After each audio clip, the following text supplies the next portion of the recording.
Salam sejahtera sahabat-sahabat GKI. Kita berjumpa kembali dalam Sapaan Gembala GKI. Tema hari ini adalah percayalah dan berbahagialah. Yeremia 17 ayat 7 dan yang ke-8. Diberkatilah orang yang mengandalkan Tuhan, yang menaruh harapannya pada Tuhan. Ia akan seperti pohon yang ditanam di tepi air, yang merambatkan akar-akarnya ke tepi batang air, dan yang tidak mengalami datangnya panas terik, yang daunnya tetap hijau, yang tidak khawatir dalam tahun kering, dan yang tidak berhenti menghasilkan buah. Sahabat GKI, seorang anak diajak papanya jalan-jalan ke tempat wisata di luar kota.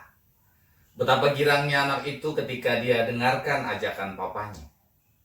Di tengah perjalanan di dalam mobil, sang anak bertanya kepada papanya, "Papa, memangnya papa tahu jalan ke sana?" Papanya tersenyum. "Papa tahu dong, nak. Tenang saja. Pasti kita sampai di sana." Anak itu terdiam sejenak dan kembali bertanya, "Papa, nanti kalau aku lapar, memangnya papa tahu tempat makannya di mana?" Papanya menatap wajah anaknya dan menjawab, "Tenang, nak. Papa sudah tahu di mana harus makan. Yang penting nanti bilang ke papa kalau kamu lapar ya." Anak itu mengangguk sebagai tanda mengiyakan jawaban papanya. Perjalanan terus berlanjut dan anak itu kembali bertanya, "Papa, memangnya nanti kalau aku mau buang air kecil, papa tahu di mana tempatnya?" Papanya tertawa kecil, "Tenang, nak. Papa sudah tahu kok. Yang penting nanti bilang ke papa ya kalau mau buang air kecil." Anak itu menjawab, "Iya, Pak." Sekali lagi sang anak bertanya kepada papanya, "Papa, nanti kalau jalanan ke sana macet, memangnya papa tahu jalan potong atau jalan lain untuk ke sana?" Papanya mengusap kepala anaknya dan berkata, "Tenang, nak. Papa sudah tahu kok jalan potong kalau misalnya nanti kita kena macet, supaya kita bisa cepat sampai di sana." Anaknya hanya menjawab, "Oke deh, Pak." Sahabat GKI, kisah tadi mungkin hampir serupa dengan diri kita dan Tuhan.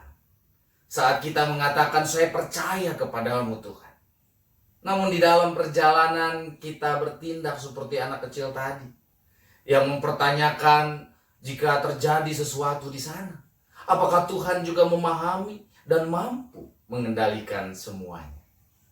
Dalam bagian Alkitab yang kita baca tadi, jika kita memahami kata mengandalkan Tuhan, hal ini ingin menegaskan untuk kita lebih percaya diri, lebih merasa aman, lebih yakin, lebih percaya dan lebih mempercayakan diri sepenuhnya hanya kepada Tuhan. Dan lebih mendalam, jika kita sungguh mengandalkan Tuhan, maka terlihat bahwa janji Tuhan pun tergenapi di dalam hidup kita. Hal-hal yang diungkapkan adalah ia seperti pohon yang ditanam di tepi aliran air.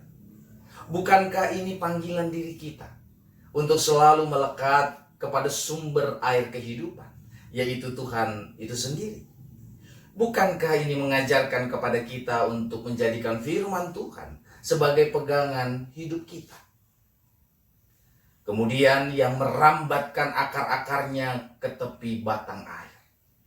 Bukankah hal ini mengajak kita semua untuk memiliki akar fondasi dan dasar yang kuat hanya kepada firman Tuhan? Bukankah hal ini supaya kita selalu ditopang oleh firman Tuhan di dalam menjalani kehidupan ini? Kemudian yang tidak mengalami datangnya panas terik. Bukankah ini penguatan untuk kita? Bahwa ketika kita mengalami pergumulan, kesusahan, kesulitan hidup, kita tetap memiliki keteguhan karena kuasa dan perlindungan Tuhan terjadi dalam hidup kita.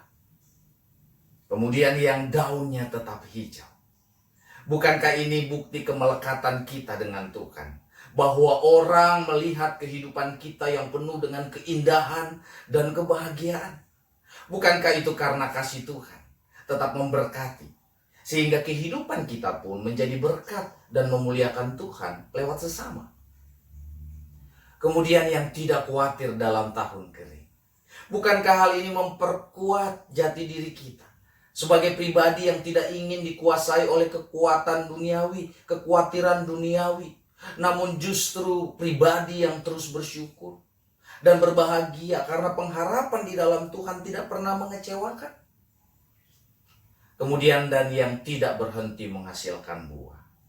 Bukankah hal ini menegaskan kembali bahwa orang-orang yang mengandalkan Tuhan selalu menghasilkan buah melalui karakter yang baik, benar, penuh kasih, dan terus berbahagia? Hidup bukan soal hanya menjalani, melainkan bagaimana mensyukurinya dan menikmatinya di dalam sikap percaya kepada Kristus. Sadarilah betapa banyak cerita hidup yang dapat kita syukuri. Sebuah kisah tentang seorang anak yang setiap hari mengeluhkan kejengkelan, kemarahan. Akhirnya mamanya mengajarkan sesuatu kepadanya melalui 2 kantong yang bertuliskan pengalaman buruk, menjengkelkan, sedih, dan 1 kantong bertuliskan pengalaman bahagia, kebaikan. Jika setiap hari ketika dia mengalami sesuatu yang menjengkelkan, dia dapat tuliskan di kertas dan memasukkannya sesuai label kantong yang ada. Begitu juga ketika mengalami kebahagiaan atau kebaikan. Setelah 1 bulan berlalu, sang anak ingin melihat kembali kumpulan kertas yang sudah dia masukkan ke kantong-kantong tersebut. Betapa terkejutnya anak itu ketika melihat bahwa kantong pengalaman buruk tidak berisi satupun kertas. Mamanya dengan perlahan menjelaskan bahwa sebenarnya mamanya dengan sengaja memotong atau melubangi kantong yang bertuliskan pengalaman buruk dan membiarkan kantong yang bertuliskan pengalaman baik, bahagia, tetap utuh tanpa lubang di bagian bawah kantong. Mamanya mengajarkan agar anaknya fokus untuk melihat kembali kertas-kertas di dalam kantong berlabel pengalaman bahagia, bukan pada kantong yang satunya, agar dia sungguh mengalami kebahagiaan di dalam menjalani hari-harinya di masa depan. Anaknya semakin memahami proses pemaknaan hidup melalui pembelajaran 2 kantong tersebut. Sahabat GKI, mensyukuri hidup akan lebih baik daripada berkeluh kesah dalam hidup. Kebahagiaan hidup tidak hanya untuk dinikmati sendiri, namun kebahagiaan adalah kesempatan untuk membagikannya kepada sesama. Jika kita percaya kepada Kristus, maka selalu ada alasan untuk mengucap syukur di dalam Kristus. Bukankah dengan memperbanyak ucapan syukur akan menjadikan hari-hari kita berhiaskan kebahagiaan? Bukan karena bahagia kita mengucap syukur, namun karena mengucap syukurlah membuat kita mengalami kebahagiaan di dalam Kristus. Marilah kita hiasi kehidupan ini dengan berbagi kebahagiaan melalui diri kita untuk keluarga, gereja, dan sesama kita. Saya mengutip yang pernah dikatakan Mother Teresa. Dia katakan, yang menguatkan kita bersama. Jangan biarkan setiap orang yang datang pada Anda pergi tanpa merasa lebih baik dan lebih bahagia. Jadilah ungkapan hidup dari kebaikan Tuhan. Kebaikan dalam wajah Anda, kebaikan dalam mata Anda, kebaikan dalam senyum Anda. Percayalah dan berbahagialah. Kita berdoa. Jadikan kami menjadi pribadi anak-anak Tuhan yang tetap percaya dan mempercayakan kehidupan kami di dalam kuasa Tuhan. Karena kami sadar bahwa seringkali kami terjebak. Kami masuk di dalam hal-hal yang buruk dan kami terlalu fokus dengan pengalaman-pengalaman kehidupan kami yang buruk. Tetapi kami tidak menyadari ada begitu banyak kebahagiaan, sukacita yang Tuhan hadirkan di dalam kehidupan kami. Mampukan kami Tuhan untuk dapat terus memahami perjalanan hidup bersama dan di dalam Kristus. Terima kasih Bapa di dalam surga, sempurnakan firman-Mu. Di dalam nama Tuhan Yesus Kristus kami berdoa. Amin. Tuhan Yesus memberkati.